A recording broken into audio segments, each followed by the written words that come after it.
she told the truth about it, you know, it wasn't the PC version. So I love that. So I love that too. I'm all about that. Yeah.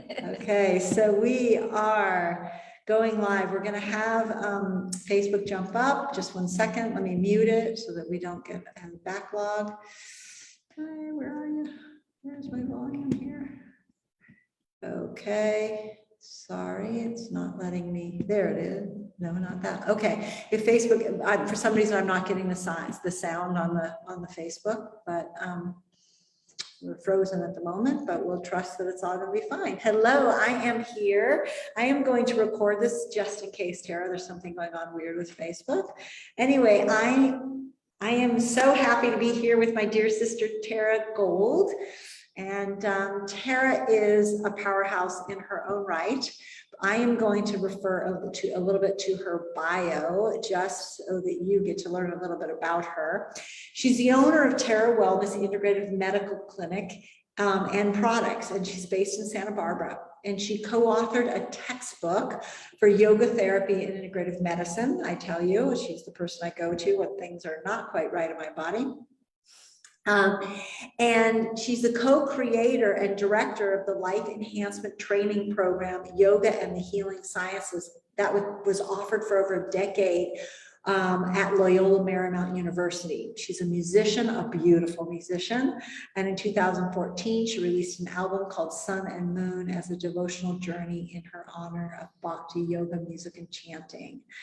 In every modality she practices, she blends ancient practices with modern sciences to support teachers and individuals in holistic, effective, and helpful ways to experience vitality, health, and healing. So I am so glad to have you here.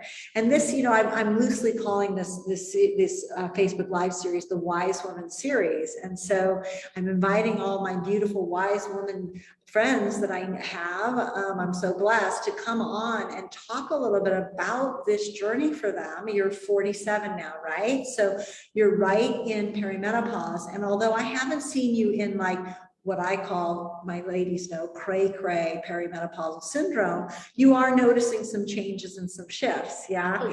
And I want, and the other piece that I really love is that you're a mama of a 9-year-old boy. He's gonna be 9 in April. He shares my birthday, we say birthday. And so this, I find this transition for moms that still have younger children, you know, at home, it has a special flavor to it. And so I thought you could share a little bit about what that's like for you, and then what you really lean into when we, you know, when things are off a little bit, when you're not having as balanced of a day.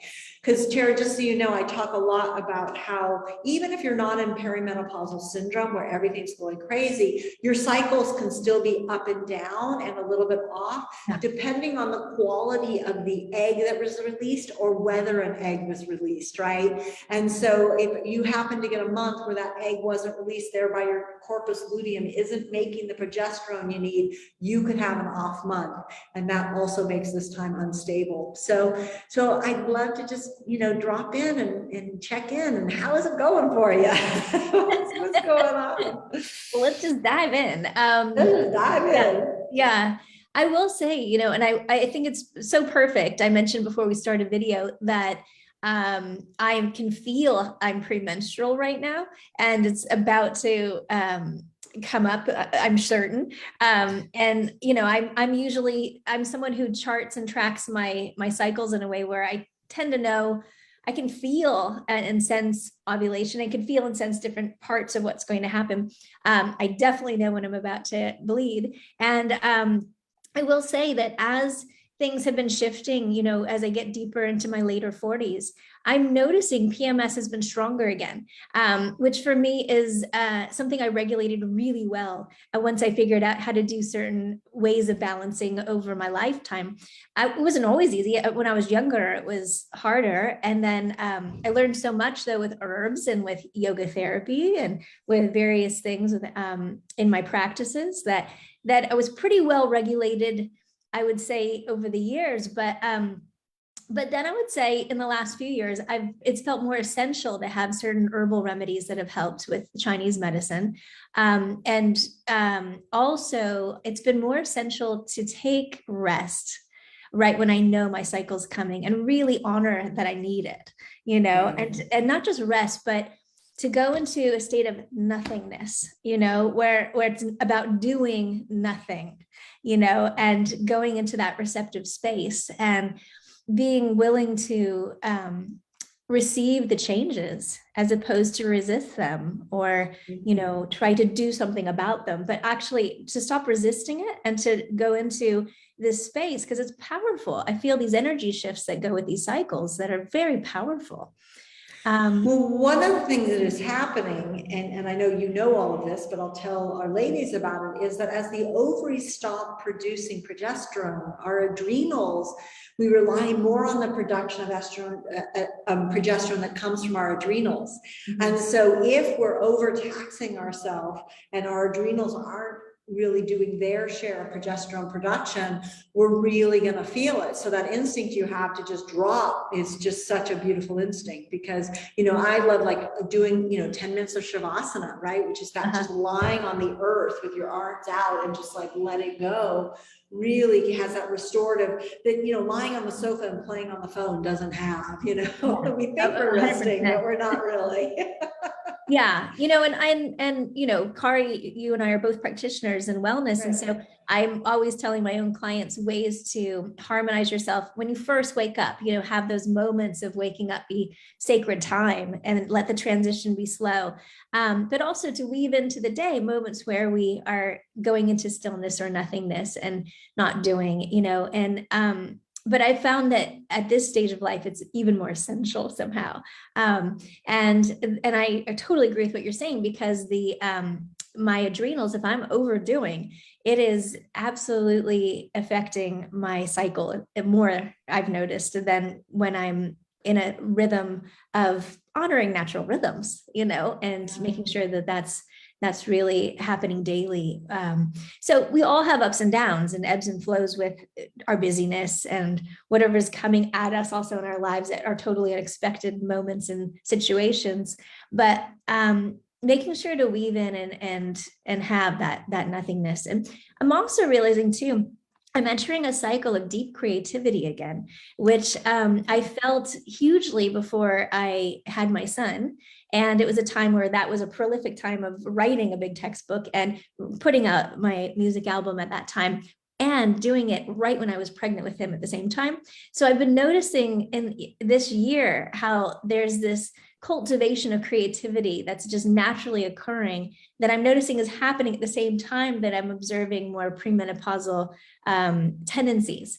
So that's striking to me too, that this is a potential time of, it's not a time where things have to die off. It's actually a very, it feels like a time of potential abundance in a very different way. That's more about what might come through me authentically at a different stage of life now, One of the things that I talk about with the ladies a lot is how as we go from being estradiol dominant to being estrone dominant, the form of estrogen, estradiol, I really believe, makes women focus on other and out. And right. As we start to come back in and to be more estrone dominant, we come back into ourselves, and creativity is one of the pieces that comes in. Yeah. So I love that you're saying this, because often when women are in the middle of the crazies, they're like, what the heck? All they know is they're losing their ability to have children. They're not getting as much attention as they used to get, right? And also all they are feeling is the loss. But actually what comes back in is this really rich, this ability for this really rich life. But sometimes when we're still a mama and we're having to focus out and we're yet wanting to be in that creative space, it can be tricky to navigate. How do you navigate that? Well, I would say I loved your laugh. Well, there's being a mama to a child, and then there's also being a tendency to be a caregiver, period, in the world, right? Yes. Through the work that I do, and I know many women are this way, right? So I would say it's I know that we've talked to personally about how it's different having a child later in life than when it's younger, for the reasons you're saying, for the hormonal differences that are also occurring. And I do notice it. I have to admit, yeah, I really do. Um, um, and luckily I have a pretty awesome kid. Yeah, you do. Yeah, he's a powerhouse though, and he's very strong and he has a lot to share. And sometimes it's exhausting.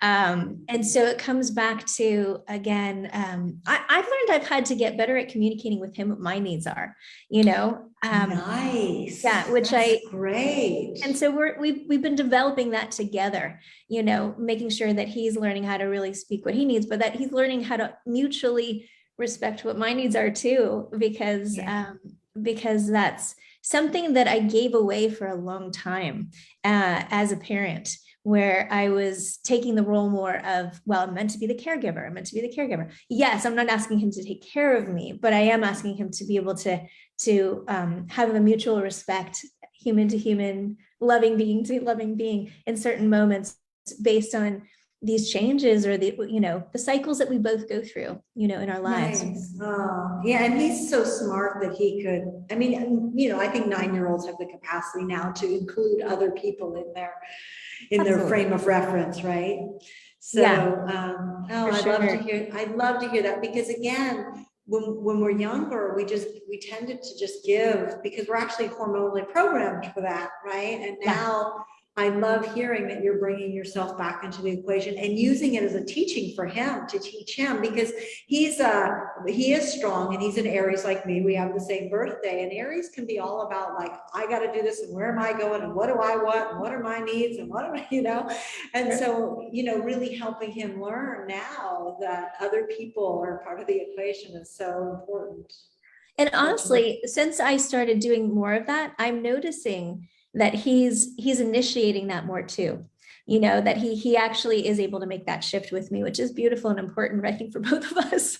Yeah. But there's a piece I want to talk about today that came up for me when I thought about something I could share that might be useful. Because, you know, I was introduced to yoga at such a young age, and I was 12, and now I'm 47. So I've had a really long standing yoga practice in my life.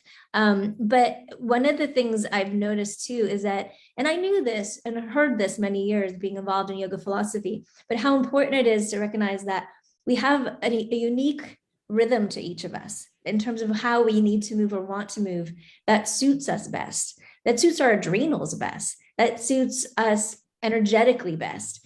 And there have been different phases, you know, between 12 and now, where I've noticed sometimes I need to have practices that are much slower, you know, and or the rhythm and pace needed to change. You know, I'm not saying I always need that. Sometimes I need ecstatic dance and to get really wild and let it all out. And being able to sigh and make a lot of noise and, you know, let things out is really important. But this idea of honoring rhythm as a unique thing that each of us have. We have musicality. We are frequency beings. We're based on frequencies. So whether you don't have to be a singer to do that, you don't have to be a yoga person, you know, practitioner to do that, but to consider that we as energy beings have frequency to us. And frequency, you know, directs itself in ways that can be harmonious or not harmonious. And, you know, so I'm talking about this partly because it also is something that directs creativity. It also is something that directs our sexuality. And I'm noticing there. What were you gonna say? It's a big one this time of life, sexuality, because Yeah. what motivates us sexually is changing because we're not being driven to create. You know, women will hear me say all the time, like that estradiol is like, you know, find a mate and procreate, like it's driving us, and that drive changes. And then all of a sudden we're like, well, why do I want to do this? And why am I doing this? And what, you know, what is this all about? So I'd love to hear what you're discovering. Yeah. Well, and I'm a single mom too. So it's an interesting time of life to consider who I would share with sexually. Do I even want to, or do I want that energy to be more for me right now? You know, and how much of that do I have to even share right now? You know, and this is a piece that I think is important because that also shouldn't be shutting down. It's a time though of profound possibility for self-nurturing with that energy, self-cultivation with that energy. And then when I even engage, with someone who I might date now, it's been real different at this stage of life. It's not just based on attraction that could be visceral, sort of like animal. It's coming from a really different place. It's coming from, right, it is. Yes. Yeah. Terra, you have a long history of Tantra, studying Tantra, correct? Yeah. It might be really fun to have you come back sometime with the intention of discussing some simple tantric practices that women can start to do for themselves, because I find that what we become more interested during this time is that tantric connection. It's more about connection than it is about that drive, right? And like, I remember you said, like, you mentioned about the type of person and do you even want to engage? I remember when I hit a certain age, I realized that when I was younger, I never knew anything about the men I got intimate with. Like, I knew very little, like, what were their political beliefs? Were they nice people? I was driven by the hormonal thing. I was driven by that attraction, and not so much by these other things that become so much more important now. So it would be interesting to have you back sometime to talk about to share some of that tantric knowledge that you have, because I think that can really be helpful for women. Yeah. And I will say too that, though I've always cared deeply about having a heart connection with someone, it feels like the basis of connection is even more essential now, that it's based in the heart, and that it's based in a sense of kindness and receptivity that is a mutual receptivity that can flow back and forth. A really different way of dancing with a partner than it might have been at a younger age, Yeah. Oh, I'm so glad you're bringing this in. Yeah, I do talk about this a bit, and I love hearing that you're just, I'm in a relationship, right? So I have watched things change, but I got into the relationship when I was already 45. So that shift had already started to come in, and our connection is very much about that deep connection, heart-centered connection. And so I didn't get to watch the change within this relationship, but I love hearing that you're feeling it, and that I think this is, go ahead. Well, I was just thinking, I was even with a dear friend of mine the other evening, who's a male friend, and we had this conversation too of later in life like this, how do you even gauge if it's not based on pure sexual drive? How do you gauge as dear beloved friends if you even want to step further, if it's coming from this different place? Because the quality is so different, but it feels richer somehow, and it feels more grounded. This is a piece I'd love to share more about when we have more time. Yeah, I would love it, because so many women they just think their libido's gone. They don't know what to do with it, because they don't all they're used to is that drive libido, right? And you've had these years of training to cultivate the connection form of libido, and that's really what this time of life is about. So it's not to say that there can't be imbalances in the system that are throwing off the libido. There can, but you can go get hormone replacement and get testosterone, whatever, and still be struggling with libido, because it comes from a different place. Yeah, and it's really learning how to meet that place within ourselves, and then share that with another. Absolutely. And don't even have to share it with another in a particular way too, that we can break that mold and that story too. But I do tell women that we do have to use it, or 100%. So we don't have to use it with other, but we got to keep using it, because otherwise things start to atrophy. Yes, 100%. So important. But there's so much that's available for that at this point. So much knowledge and tools, and literally tools, and and awareness of breathing practices and ways of being with your body that are make it totally, for some women I know. I do need to share this, because I have clients that are way older than me, that are wanting to work with their sexuality again at different hormonal stages, and we talk about this because I believe it's very important to keep that aspect of ourselves alive. And when we're not in partnership, that needs to be nurtured in ourselves. And so I do talk about this with clients often. And I'd be happy to go much more raw and real with it if we want to. Yeah, no, I would love for us to do that, to set that up. Yeah, I started dreaming on you and I offering a course together where it's just really about getting women juicy in this area at this time of life. Exactly. We wanted to do something together. Maybe you all just heard Tara and I create our next offering together. It is a good way. Yeah, it is. So one of the things that I really want to just go back and remind the women that I really heard you say is taking those moments of rest. And look, at that could be sitting in your car for 5 breaths before you get out to go to your next thing. It doesn't have to be some big thing. That can be 10 minutes of meditation in the morning. And meditation doesn't have to be some complicated thing. It can just be sitting, set a timer, and just watch your breath as it comes in and out of your body for 5 or 10 minutes in the morning. It goes so far to re-regulating the system. And so I really hear that you're really leaning into that aspect of your training over the years. And then the other thing I really heard was that honoring of the rhythms, because women we rhythm with our cycles, we rhythm with the moon. And, you know, if we have a day where we're feeling, you know, a little less energy, then honor that. Still do what you need to do, but take those moments of rest within that, right? Take those moments of stillness within that instead of pushing into it, pushing into the busyness, when what we want to do is rest and still do what we need to get done. Yeah. Yeah. Beautiful.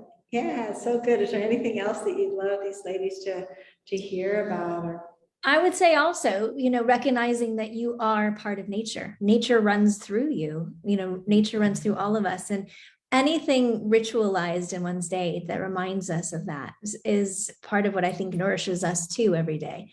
You know, not just the food and the choices we make with sleep or all the choices we make with exercise, but it's recognizing that we are nature. Nature runs through us and streams through us, and any which way, if it's walking barefoot on grass to remind you, if it's standing in the sunshine for an extra moment to remind you, and taking in the colors of nature, you know, so to allow yourself to be held by that, because that's another piece is, you know, there's this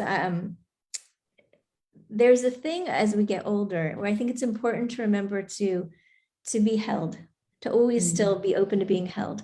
So whether, if you don't have a beloved who's holding you physically in your own body, you know, to keep connecting to source and a sense of nature itself that holds us, so that everything that's moving through us is natural.